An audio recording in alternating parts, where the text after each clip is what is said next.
Welcome back. Could we quiet down a little bit? Okay. Welcome back. I hope the lunch was good. I don't know. I just wanted to say some short things. Okay, so if you have any questions and you're in the stream, please ask them on t120.de/questions.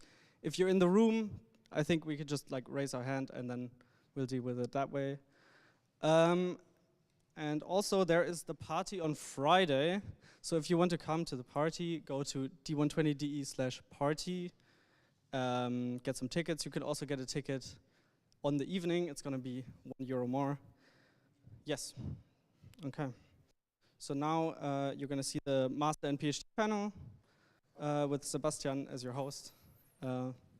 Enjoy. Yeah, let's start then. Welcome to the Master and PhD panel. The idea of this panel is just to give you like an overview of what awaits you in your upcoming studies and maybe some ideas as well, what you want to do afterwards if you are currently thinking about maybe pursuing a PhD. I have 5 other master students with me. I'm also currently a master student. And 1 PhD. I tried really hard getting more PhDs. I think I wrote to like 7 people, but they were all busy. We might have 1 other PhD joining us later. He still has a meeting, I think, and maybe he might join us later. So maybe we'll have 2 PhDs. Yeah, please feel free to ask questions throughout the whole panel. Not just in the end, because maybe we'll just talk to you 1 hour about stuff that doesn't interest you, and then we'll have failed to use these 1.5 hours in a useful manner. So yeah, just raise your hand if you have a question, and we'll try to answer it as best as we can. Yeah, and also we'll cut the camera, so we'll turn off the stream halfway throughout the panel to discuss some more delicate questions. So maybe save those for when we have the camera turned off.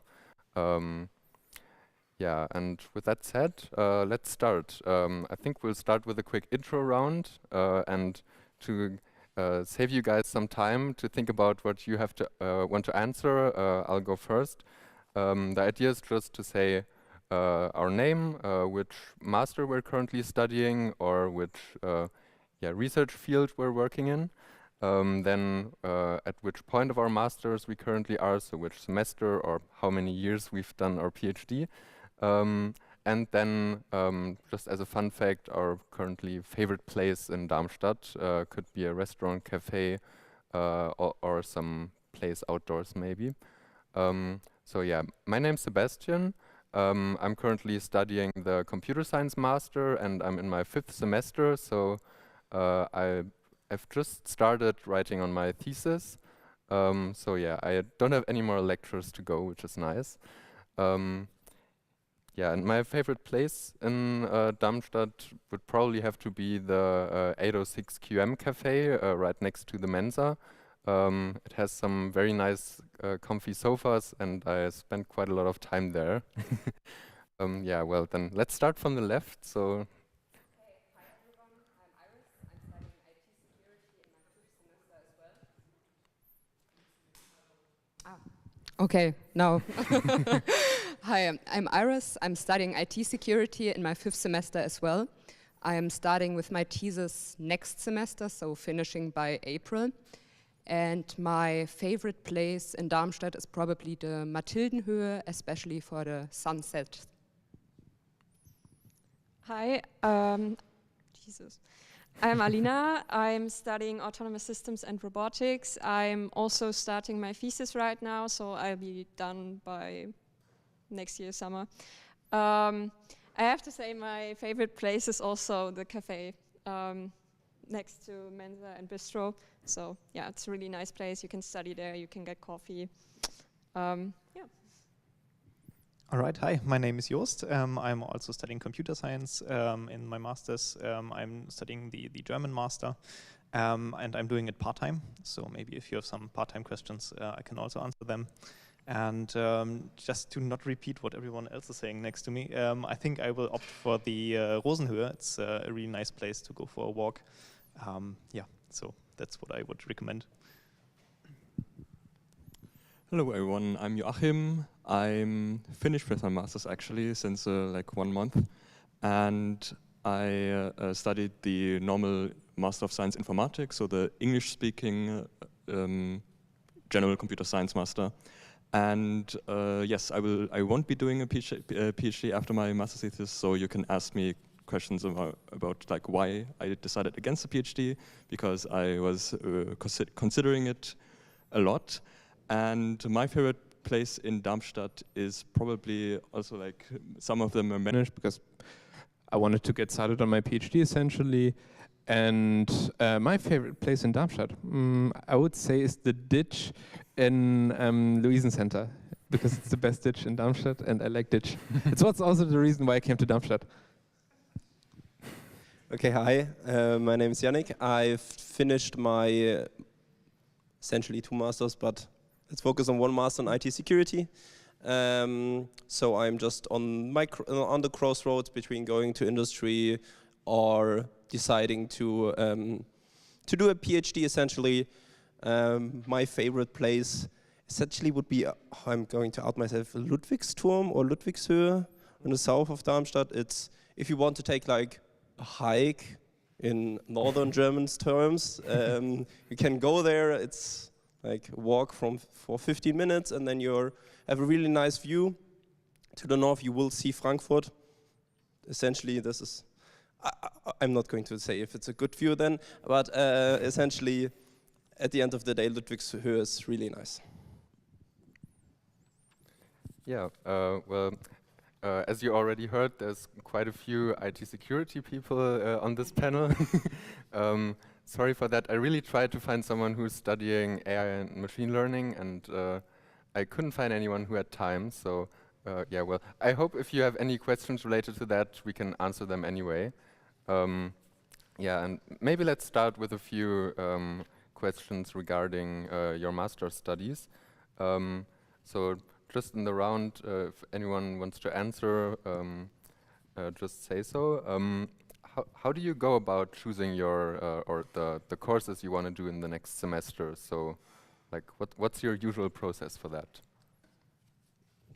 Anyone want to take it? Well, the first thing you have to do is go on the Discord server and look up the course and see what the grade average was in the last years. That's a good indication.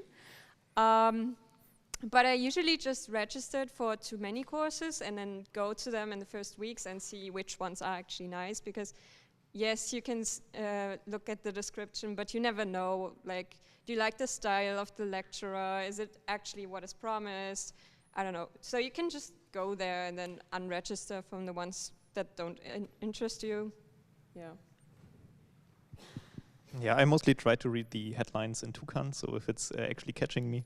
And after that, I try to find someone who had also had a lecture with that professor already, or to see if it's worthwhile to actually be there. And yeah, in the worst case, I think we can all unregister from the course until the end of the semester. So even if you stick with it and in the last minute you say, okay, that's not for me, you can still leave it. So yeah. I would also do it the same way, just try it, and if it sucks, run away. I would also add maybe that the kind of process for choosing courses has changed over my master studies, because at the beginning I was just like, you have any freedom you want, because the allocation of your credit points is kind of up to you at the beginning, and then as soon as you fill the specific slots you need to fill, then the choices you can take will be limited. And so in the semesters at the end of near the end of my studies, so I didn't have that much freedom anymore in that sense, because I still have to do a seminar, so I'll do a seminar, and then yeah, so in that aspect that changed for me. Okay, so for me personally, it was more of a thing like I always knew I wanted to do a PhD, and I knew basically at the start of my master's in which area I wanted to do it. And from this point, I essentially had to go, okay, what courses will best help me to get ready for the preparation for this research area? And so essentially, what I couldn't do is do something from everything, which of course is probably the most balanced thing if you want to go into industry. So like do some courses in machine learning, do some courses in IT security, do some courses in like graphics or simulation stuff or numerical analysis or operations research. Instead, I was pretty much point on, okay, let's do cryptography mainly and some other theoretical areas on the side. But also what was important for me, and which I think is still important in a master's degree, is that you work with, that essentially you also somewhat make your choices according to what your friends pick as courses, because it is important that when you do this degree, because it gets more complicated, that you don't drop this from the bachelor. So in the bachelor you learn, okay, you need to have a group of people with whom you study. And if you want to get in depth with the knowledge from the master's courses, because that's what they're about, that you get real decent knowledge on the field, then you should also pick courses where you have people. So essentially what will happen as part of your master, you will see that you essentially, if you get a specialty which you are interested in, you will see the same people in this course because they probably also have the same interest. So these people will become essentially your friend group with whom you are studying for the specific area you want to focus on. This was pretty much my experience, and so you should focus on that. First of all, I would support the overbooking. I always choose like 42 or more CP, because essentially your master's is really short. You don't have a lot of courses you can even choose before you're finished. So essentially only visit the courses you're really interested in, where you find the lectures are good, where the subjects are interesting.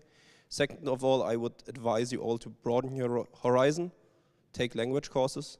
Even if you have filled your Studium Generale CP after a first semester, still take language courses. They are free now. They won't be free the rest of your life. Second of all, also go to the other faculties. Maybe do something in history, maybe do something in sociology, because at some point you will have to find research questions, maybe for your PhD. Maybe you have to decide where you want to spend the rest of your research, and then it really helps you to have a broad horizon. I would like to add one more thing. For me, it was actually also the way you described. So I tried to have a look at a lot of stuff, and then I found out my direction, my speciality I really liked. So then I just started to pick all of the lectures which were available in that direction. So sometimes it's also moving, you're automatically moving in that right direction you want to go then actually. And what might be interesting for some of you, because it's not the same in every country, so the winter and the summer semesters, they have different lectures which are offered. So there you really have to watch out that if you want to do something in this semester, it might not be available then in the next semester. And it always changes up a bit.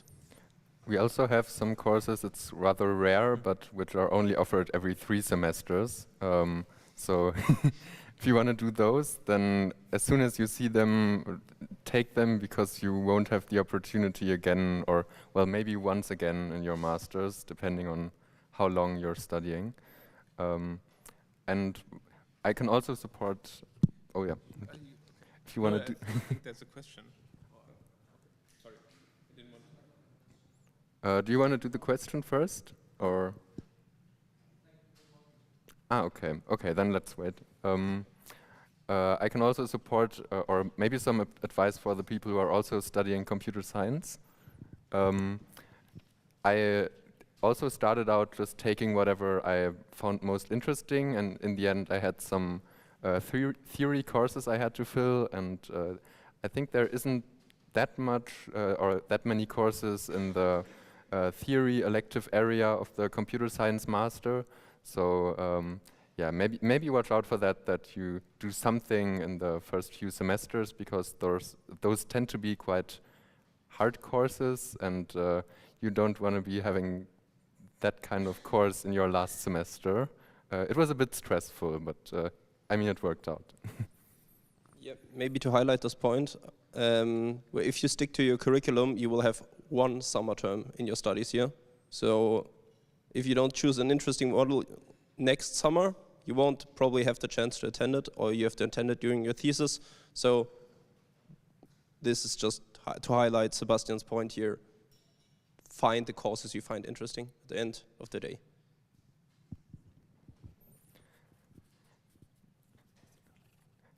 Yeah. So there's like some questions from the stream. So first one is like, do you need to have like some, any, or decent papers in order to get into a PhD? Okay, maybe I should. Okay, it's of course one of the most common asked questions. No, but it's good if you have them. Of course, it's like the basic answer I can give. So for me personally, when I got into my masters, I had one paper, and then during the masters I got 2 more papers in, and then from that on, essentially now I'm here. So now I will continue writing papers, but it is not required. Essentially, what most PhD advisors will look into when they try to sign you, I will call it, like a draft. Essentially, do you have some expertise in the area? Was your master's thesis in this area? Was this master's thesis by a reputable school, I would call it? So for example, was it, it's kind of a biased thing, but essentially when you go into an area, you know which people do the most interesting research in that area. So for example, in cryptography, this will be in like Denmark or in Israel or in the UK or also in Germany. Or if you go into AI, a lot of it will be in Canada, or it will be in France, or it will be in Poland actually. And when they see, okay, I recognize the school, I know the professors there, then they will essentially see, okay, even if you haven't got a paper, but you did interesting work and you had this professor or this doctoral researcher as an advisor for your master's thesis, and you did actually really interesting work, then they will probably still give you a chance, or very likely give you a chance.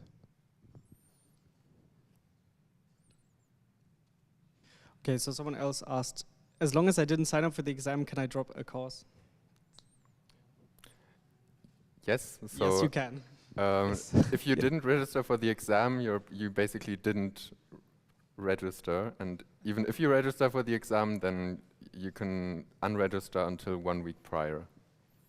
And then also just quickly, someone asked for the Discord. If you go to d120.de/links and go all the way down, that's where you find them. Yeah. In the audience, should we get a microphone there? Like, okay.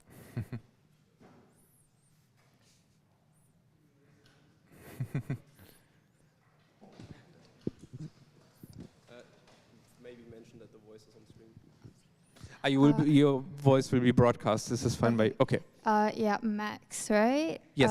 Where did you find the opportunities to write papers? Like, did you need supervisors? Did you join research clusters? And how did you publish before master's? Was it your bachelor's thesis? Yes, so basically what happened was, together with Joachim, I took a course in my bachelor's studies, which was called PrivTech, yes, PrivTech, which is by Encrypto, but is no longer offered.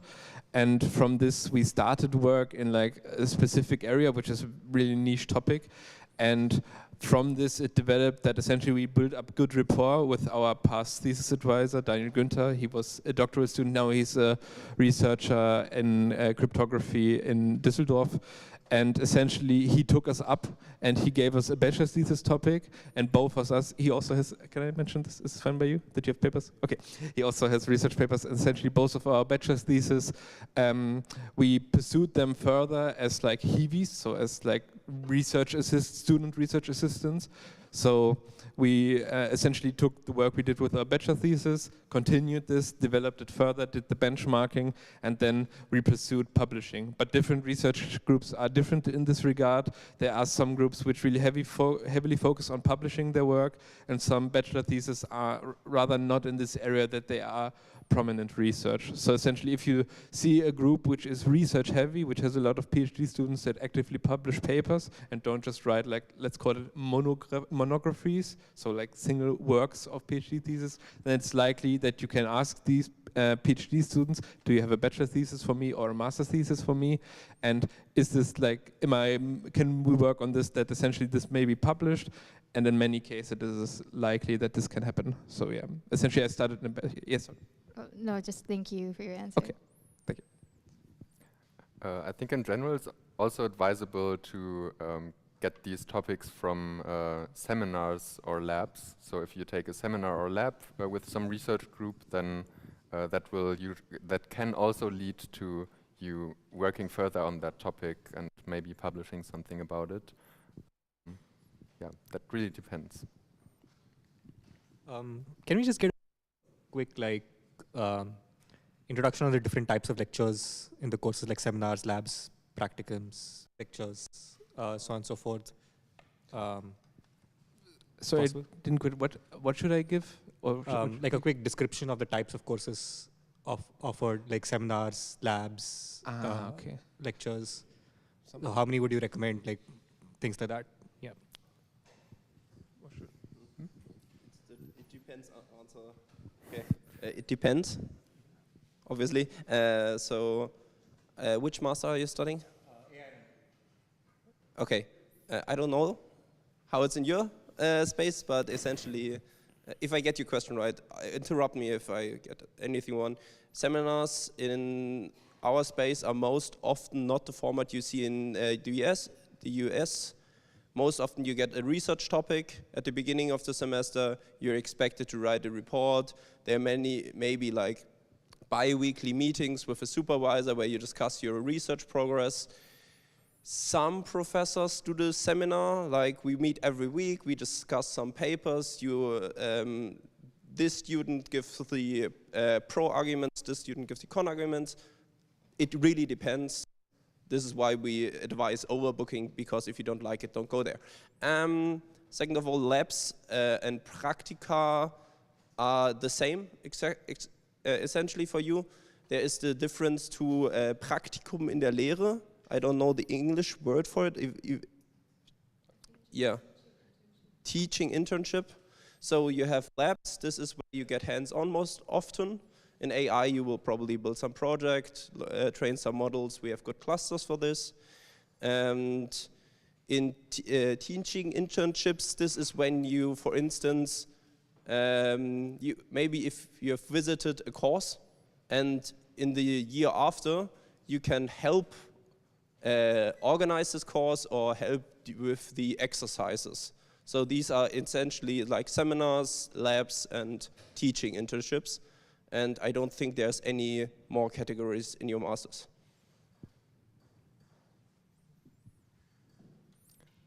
Okay, I don't see any more questions. Did that answer your question? Perfect. Yeah, maybe then, since we're already talking about lectures, labs, and seminars, let's get a bit more specific and just do a quick round. What was your favorite lecture, seminar, or lab in your studies? I'm going to say it, so nobody is robbing me of this. It's EV4R, Information Visualization and Visual Analytics. It has nothing to do with my master program in IT security. It's just a really nice lecture where you learn for which data types you use which graphs, how your graph or your unique graphs in every thesis, in every research project. So it essentially tells you how to visualize data and also how to do your visualization in a way that you can derive data from it. And it's essential to do any scientific work. It will be this winter semester. And I would advise anybody to go there, independent of the study program. Okay, so maybe, can I give multiple answers? So my favorite overall course would have definitely be Introduction to Quantum Computing, because like it is a somewhat more difficult course, and essentially this is like a cutting edge area in computer science research, also physics research and mathematics, and with the stuff that's happening there, essentially you learn a completely different way to think about computing and about the way that computation of very different problems may actually work. And the course is given by an excellent professor, Professor Gatchashila Sade. I will butcher the name again, I always do, I'm sorry. But she's really, I think I shouldn't pick favorite, but I think she's my favorite professor at this uni, aside from my thesis advisor, essentially. Yeah. My pick wouldn't be a computer science pick, but a pick from the Studium Generale. From the philosophy area, it's called Was ist Bewusstsein, or in English, What is Consciousness? And yeah, I don't know, it's a great lecture, a great lecturer as well, and the topic just interested me. It's hard for me as with no background in philosophy, but yeah, I really enjoyed it. Yeah, for me it's probably Secure Mobile Systems. It's a lecture by the Secure Mobile Networking Lab, and the idea is basically they have a new topic every week, and you have to read a paper prior to the lecture, and then in the lecture you can discuss the paper more about it, and in the end the exam is an oral exam, which I also found quite nice. The topics are really like cutting edge. It's related to IoT stuff, wireless security stuff. Yeah, many different aspects of it, and it's kind of a advertisement of the research group in the best way possible. Yeah, that would be my pick. Yeah, I really enjoyed efficient graph algorithms and optimization algorithms, but these are sadly in German, these lectures. So yeah, might make it a bit more difficult for some of you. I have two answers. So like lecture style wise, I would say NLP for Web, which is with Thomas Arnold. He's just a good lecturer. I'm actually not that interested in large language models, which is also what the course is called now for you. But he just does it so well. And content-wise, I would say reinforcement learning, which is very demanding, but also really interesting. So, yeah. I think my favorite course was Introduction to Digital Text Forensic. This is a lecture from the Fraunhofer SIT lab, and it's in the security field. And it's about proving the authorship of documents. This lecture is quite new. I think this year it was the first attempt. And it contained a lot of topics between security and AI, which is very interesting. Yeah, well, thanks for the recommendations. If you want any more like topic-specific recommendations, feel free to ask. Otherwise, there's one more online question. I'm not sure if I understand, but it says, can I take a course that is part of the AI ML track, but not available in the CS track? If yes, will it be counted to my credits? So, to answer this question, basically all lectures that are available in the AI ML Master are also available in the General Computer Science Master. So in the General Computer Science Master, you can basically take any course of the computer science department that is offered, except for the bachelor courses. And so the answer would be yes, you can take any of those as well.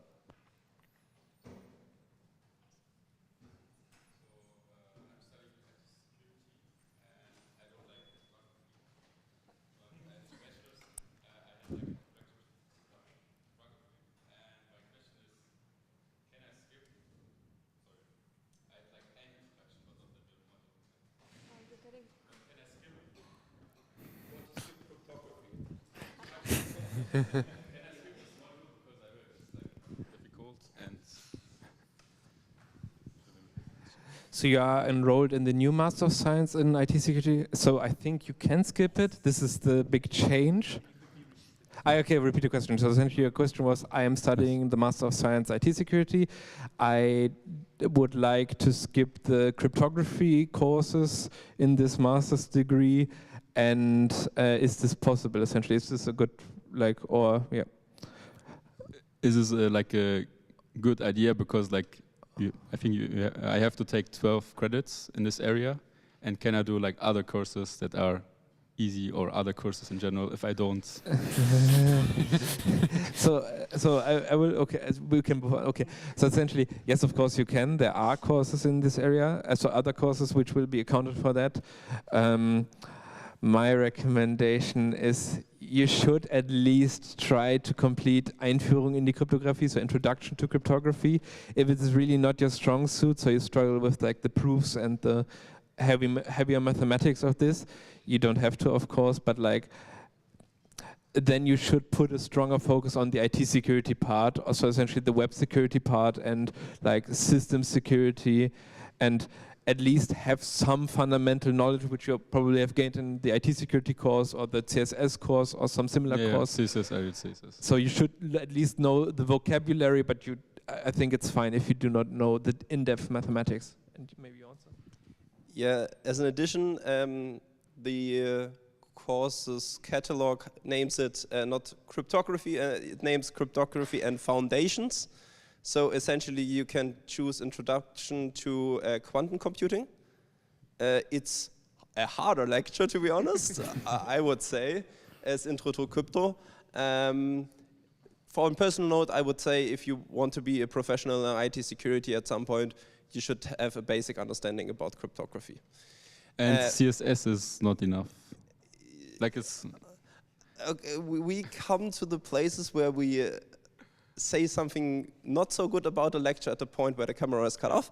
But essentially, from my point of view, you could skip it. There are sometimes lectures that are also on the cryptography part. I think from Professor Moradi, the physical attacks and countermeasures, I think it was moved to cryptography because I requested it, but I'm not sure there. This would be a course where you attack cryptography by physical measures and really go into the sequential algorithmic side of of AES. This is not like the mathematical side, so look at the coursework, maybe visit a lot of lectures. If you look at the first few lectures and then decide if it's too theoretical for you, but yes, you can skip it, I would not advise it. Okay, thank you.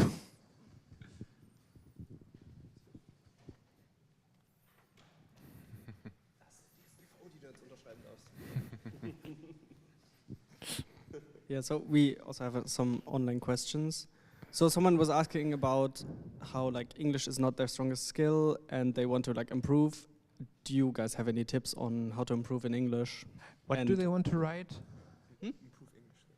They want to improve their English skills. Okay, so there are courses for this at TU Darmstadt. So a very good course, which I took in my bachelor's, was English for Computer Science. I mean, the name hits the nail on the head, essentially. So the Sprachenzentrum, sorry? I don't know if it exists anymore. Oh, okay. Oh, I'm old, sorry. It exists still, okay. So essentially there are language courses by the Sprachzentrum, or this like language center, it would be called, where you can take courses to improve your writing skills and your speaking skills in English. And this will be structured so that your vocabulary, which is specific to computer science or mathematics or physics or engineering, electrical engineering, whatever, can be strongly adapted. And also there are courses where you think you can get even a language certificate if you work more strongly, but this is a different area on which I don't have expertise. Complete C1, C2 completely, and then you can... Okay. For English, you can have to complete the C1 and C2 coursework completely. I think it's 5 courses in total. I think everything course 3 CP. This is more than you could be credited for, but then you can essentially do the free language certificate, which is, I think, Unicert 3. Yeah, and there are courses like writing scientific English. Attend these courses. They're essentially if you want to write a master thesis in English.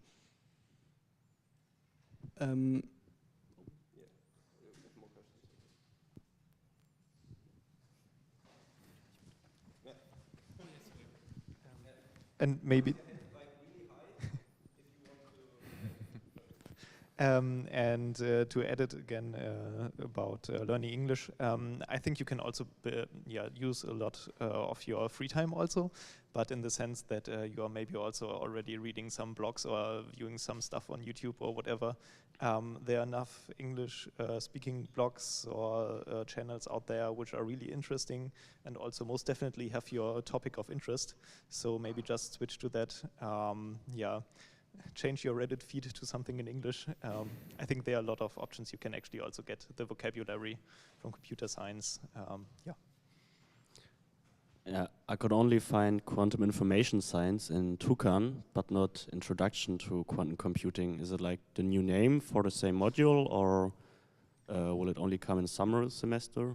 The latter was correct. So essentially, Einführung in quantum computing, introduction to quantum computing, is offered only in the winter term. Only the summer term. And the quantum information science course is a subsequent course to it, which it is strongly recommended that you have taken introduction to quantum computing. You don't have to, but you should do it.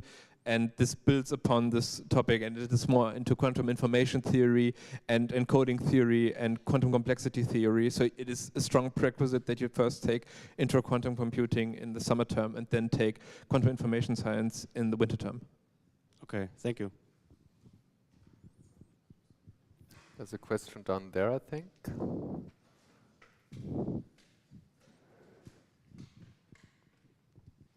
Yeah, hi. So you told like a few minutes ago that when you study on CS program, you can freely take AI and ML courses, and they will go into credits. They will be in diploma, and everything is okay with it. And I was wondering whether or not it works backwards. For example, I study on AI and ML. Can I get like basic computer science courses? I didn't fully. So you study the AI ML Master of Science, and then you want to switch back to the computers, or what? No, I want to take courses that are not on my AI and ML program, but on computer science program. Yeah, you can also enroll into the computer science if you have previously only been enrolled in the AI, if I understand correctly. Or maybe you answer. I think you wanted to know whether you can choose general computer science courses in your AIML masters, yes, right? Yes. I think there is a part, or there is an elective area in your AIML masters that allows that, and that has basically the whole computer science course catalog, but it's only a few modules, so I think it's like 2 or 3 lectures you can take in that area. You can, of course, take more, but then they won't be counted towards your masters, at least not your AIML masters. But yeah, I think there is some option for it. The idea with the specialized masters is always to do more in that specific area, and that justifies basically the name of the master. Makes sense. Thank you. We still have some questions. There's still 2 questions about cryptography. So one person was confused, like if you can skip it, like you said, because you still have to do the 12 CP like credit points in the cryptography thing. I think you already answered that, but. So what was the question again? Like, well, they said, like, if it was correct that you can skip cryptography in the ITsec master, because you have to do like 12. So I briefly looked into it. So this foundations of like IT security area, there are, I think, and of course, so there's like automatisches Beweisen, so automated theorem proving. There's the quantum computing course, and there's formal methods in IT security. So these should be sufficient to get enough CP to complete this. You only need 12 CP, so it is sufficient to do this. But of course, it is not recommended. I wouldn't recommend it personally, but of course, you can do it, yes.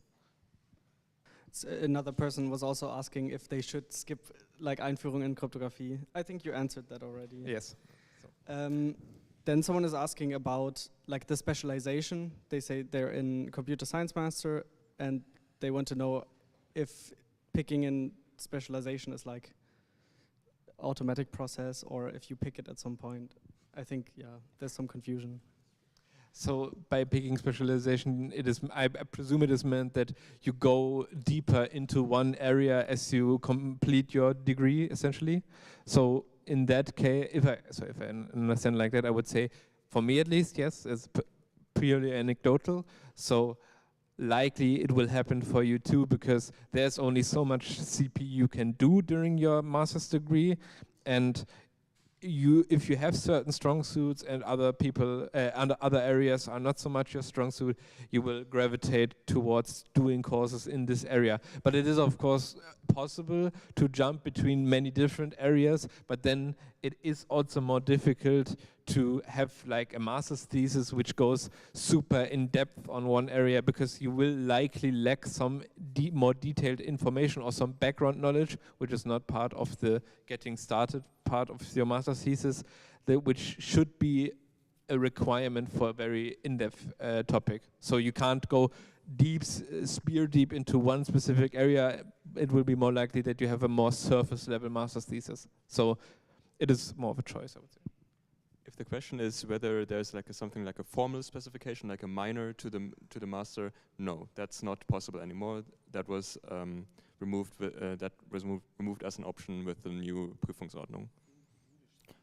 The English. Correct. The English-speaking computer science master. I was talking about the German-speaking Master of Science Informatik. That one doesn't have a specialization, but the English-speaking computer science, so Master of Science Computer Science, that one you can still choose a specialization. Yeah, it has. There was also like a question. Maybe get 1 second. You will get a microphone. Wenn sie laut genug sind, hört man sie überall.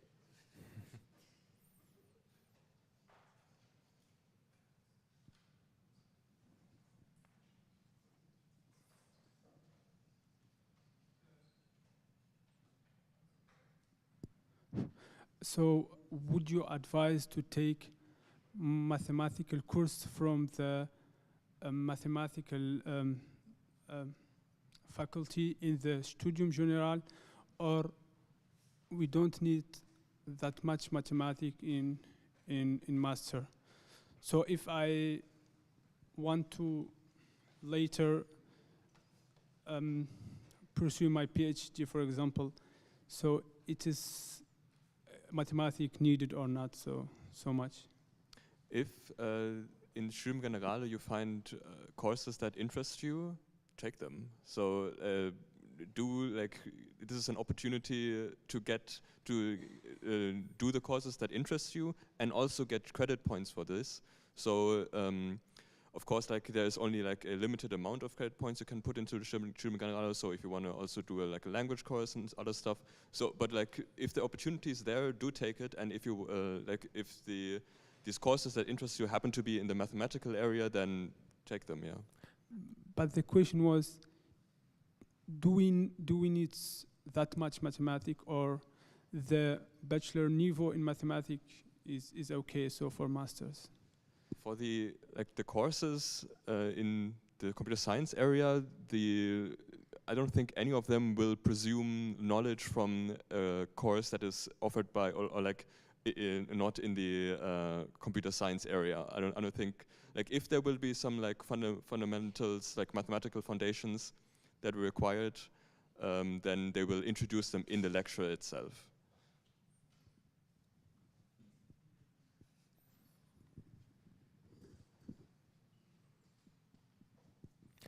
Okay, I don't see any other questions, but since we're already on the topic of Studium Generale, I'll probably do another round and ask you what lectures you can recommend from the Studium Generale catalog, so just the whole university catalog. And am I allowed to say it, or do you want to say it, Sebastian? Feel free. I have another backup. I can okay, you have another backup. Okay. It is taught in German, but Einführung in sichere Bahnbetriebswesen is a great course offered by FB 13 in Studium Generale, because what you essentially do, you have 3 lectures during the whole semester. The other part, you go to EBD. This is at the Central Station, and there's a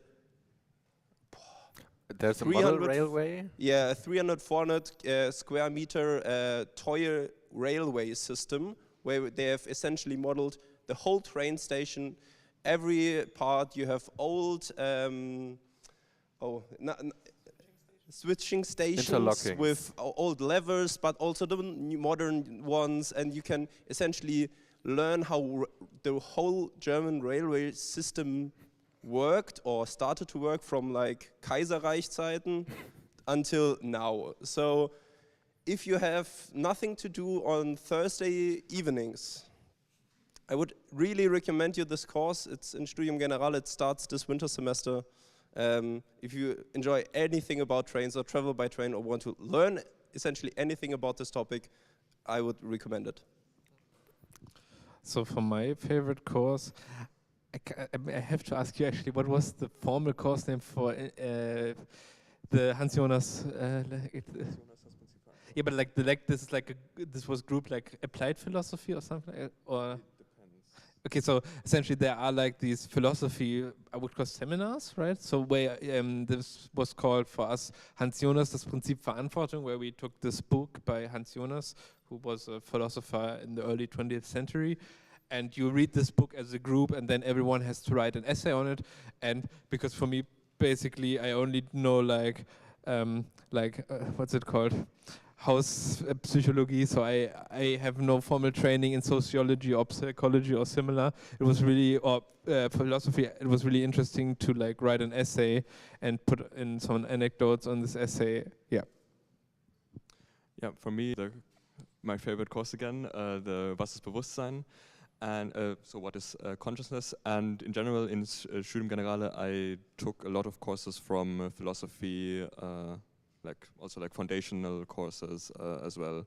So this is something I can recommend if you're into that, or if you're just interested in that. It will take a lot of time and effort to get into it and get familiar with the terminology, because it's a whole different kind of science. But yeah, I can recommend it if you're interested.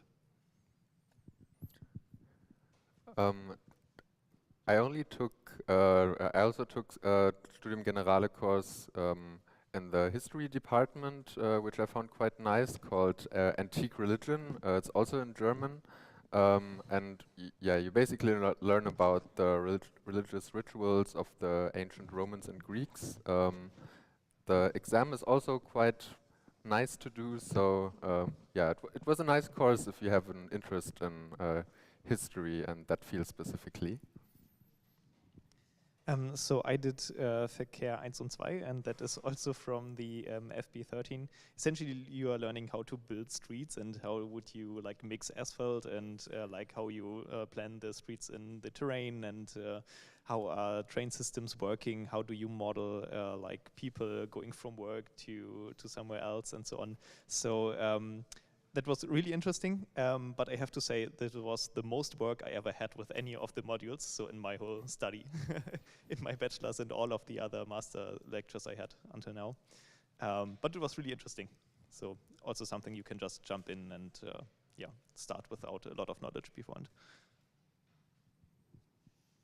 I'm not really that qualified to answer this, because there's only 5 to 6 credits of Studium Generale in autonomous systems. But I took Dutch because I did my exchange semester in the Netherlands. So that was a really nice course. It was doable. Also taught in German though, so yeah. Unfortunately, I haven't had the Studium Generale in my degree since I'm in the old IT security master. But I took a lot of language classes, especially for English and French, because it was already mentioned, but the language classes here at the university are free, and it's great to gain soft skills, maybe for presentations or discussing in other languages. So it's a good recommendation to use them. Great. Well, thank you everyone for the answers. Something else regarding the courses we can probably talk about is exam preparation, because there are some useful hints on where you can find useful information. So yeah, maybe you want to talk a bit about how you're usually doing your exam preparation when there's an exam coming up? Okay, I don't know if I'm a good in a good position to talk about it, but usually when I registered for an exam and I really want to write the exam, I'm going to Discord and take a look for the previous exams, sometimes they are pinned, so it's good to have a look to see maybe also some protocols, to read the opinions from other students from the last semesters. Also, it's quite helpful to register for the Moodle courses from the previous years. They are mostly opened without any keys, to have a look on old exercises. Sometimes there are also some old exams. And then I'm going to repeat all the stuff it was mentioned in the lectures, to go over all slides, do all the exercises again, and talk to my study group to learn together. Yeah, I'm also not really good at that, just studying by reading through the slides or something, so I do a lot of Anki cards, because it's just nice to test yourself and then you remember better. Also, don't underestimate the time it takes to write a good cheat sheet. So a lot of exams will actually allow you to bring like one sheet of paper with like relevant, actually you can write anything on there, but yeah, mostly you should write formulas maybe. Yeah, so that's also really important and can help you a lot. And you also kind of learn something while writing it. Yeah, for me again, it's the Discord, which has all of the lectures actually. It is a dedicated one, so it's not the in a dedicated master Discord. So have a look out for that one. And often they are just like protocols from different like lectures from different years. And if there's none, like feel free to be the first one to actually write it down and do your part. Definitely, that always helps the people coming after you. And for me, I'm actually not the working group guy, so I'm mostly heading and learning in the library. So you can go to the ULB, but you can also go into the Schlossbib, and there you can sit down in the basement, but also up all the way in the top of the tower. Maybe don't do that in the summer; it will be quite hot there. But in the winter, it's quite nice up there. Yeah, these are my favorite spots to go for learning. Yeah, sorry, this is becoming quite of a advertisement for the Discord servers, but they are really useful because that's where most students share materials from past exams, especially the Gedächtnisprotokolle, which just contain, so students from the past semesters who wrote the exam sit down afterwards, try to remember as much as they can from the exam and just write it down into a shared document, and then you have these available. And I think that's like probably one of the most helpful resources you can have for most of the modules. Yeah, a lot of what I do has also been said. Maybe I can add that you have all experience with writing exams, and just do what has worked in the past is kind of my advice. So like it's kind of like an optimization problem, like how you learn best. And yeah, for me, I found my niche, like my global optimum of how I learn best. And it's not with Anki or something like that. It's just writing summaries. That it just kind of works. And yeah, just find what works best for you. So unfortunately, I don't have to write exams anymore. Super sad. No, but actually, the one information I can give for PhD students, it depends on what kind of PhD you go for. If you do fast-track PhD or you go into a graduate school, you actually have to take courses and do exams. This is not the case for most PhD programs here at TU Darmstadt. So for me, example, it isn't. But for some it is, and then you only do like 15 CP, and for them, you work the same way you worked as a student. So you just practice the way that has worked for you, just as Joachim has said. And yeah, that's all. But okay, one more thing. Actually, it's also part of your grade then when you, so as a PhD student, when you finish your thesis, you also get a grade. It's like this Latin phrase where it's like cum laude, summa cum laude, rite, and so on. And essentially part of this grade, if you go to a graduate school, is also part of those grades. Yeah. I can be the opinionated person again. My exam preparations starts with attending lectures, to be honest, because we are not in the bachelor program anymore. These are not, you don't have to take the lectures or the courses, you only have electives. If you find a lecture too boring, don't attend it, don't write the exam, to be honest. If you find yourself, just attend the lectures. Personally, I get 80% of the work exam preparation done during the semester. Then I take a few days to write relatively good grades. So attend the lectures at the end of the day. Okay. Then this is maybe something that is still a bit far from you, but I mean the master's is yeah, quite short in comparison to your bachelor's. So maybe some of you want to do it a bit earlier. I wanted to ask a bit about the people who already found a thesis topic, how they went about finding their thesis topic, how they found their advisor.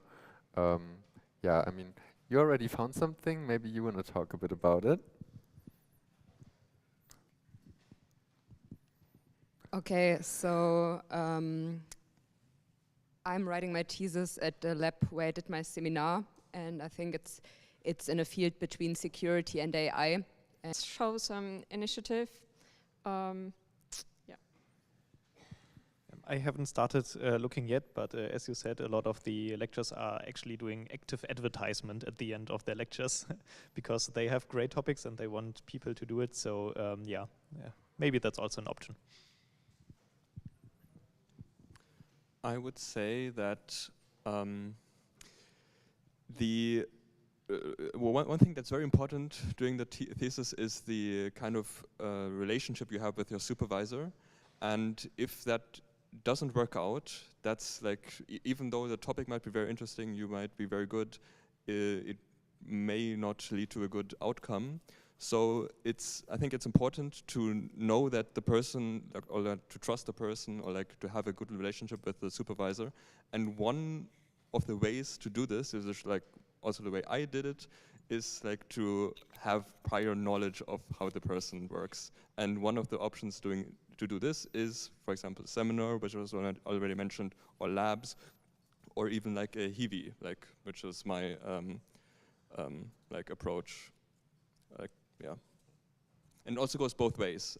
So like when you have this relationship, you know whether you're compatible with your supervisor, but the supervisor will also know, I can work with this other person.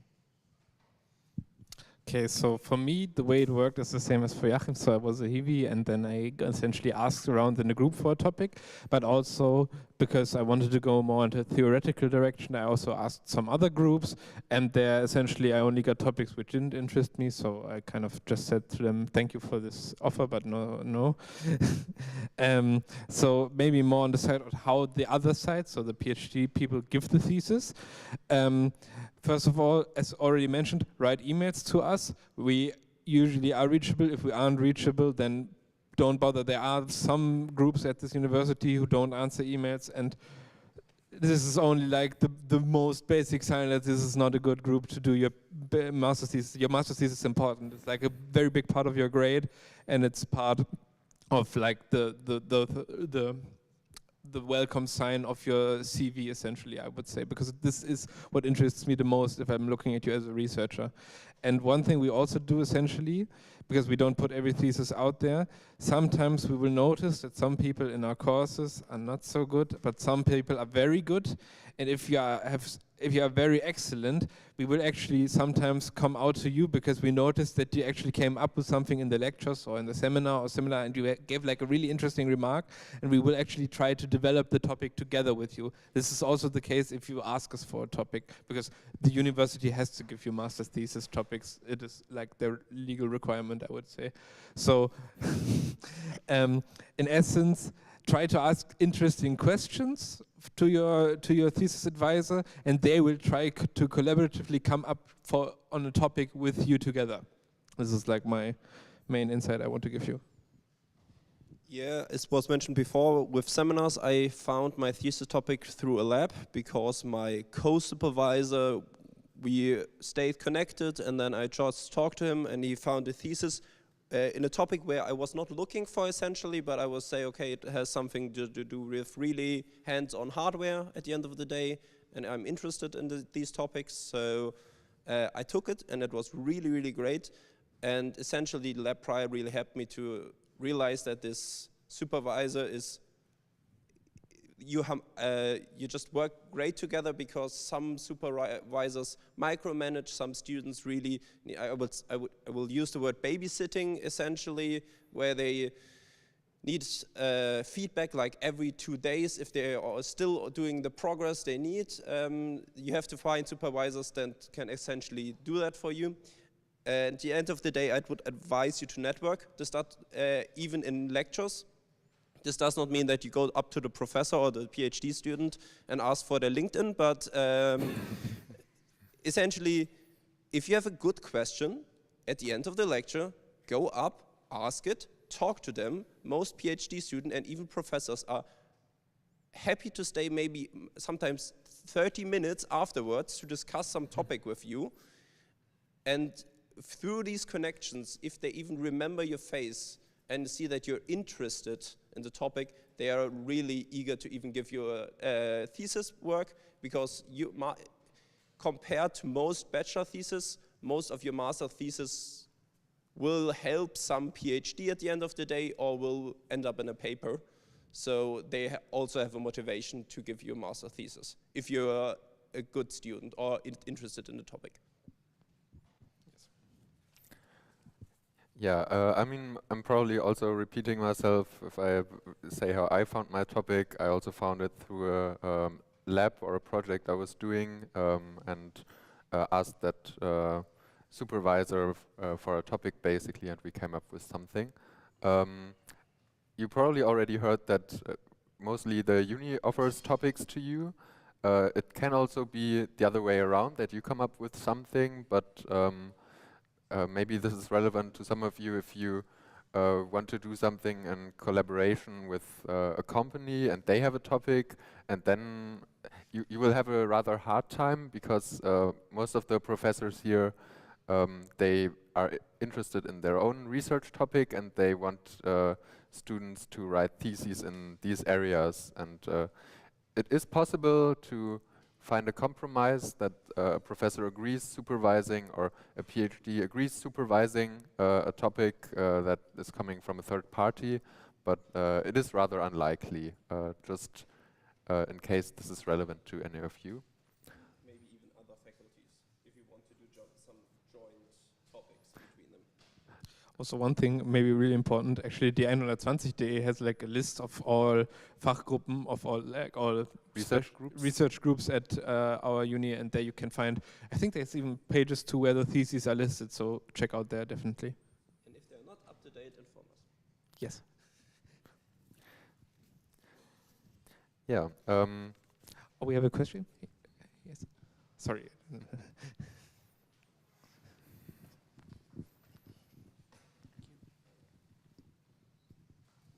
Hello.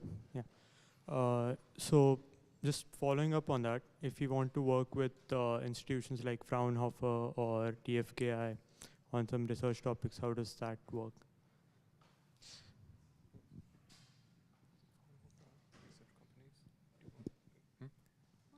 Fraunhofer research companies, anyone experience?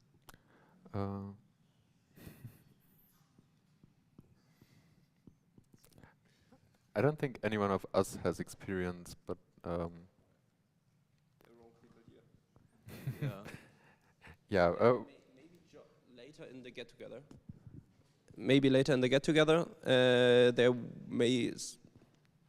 I hopefully a lot of students from higher semester will join you, and then you can ask such questions there. Thank yeah, you. so I also know a friend who's currently writing at Fraunhofer SIT or starting out, and yeah, maybe they can help you with it, but currently we are the wrong group of people, sorry. Any other questions? Because otherwise I'd probably move to yeah, the part where we turn off the camera.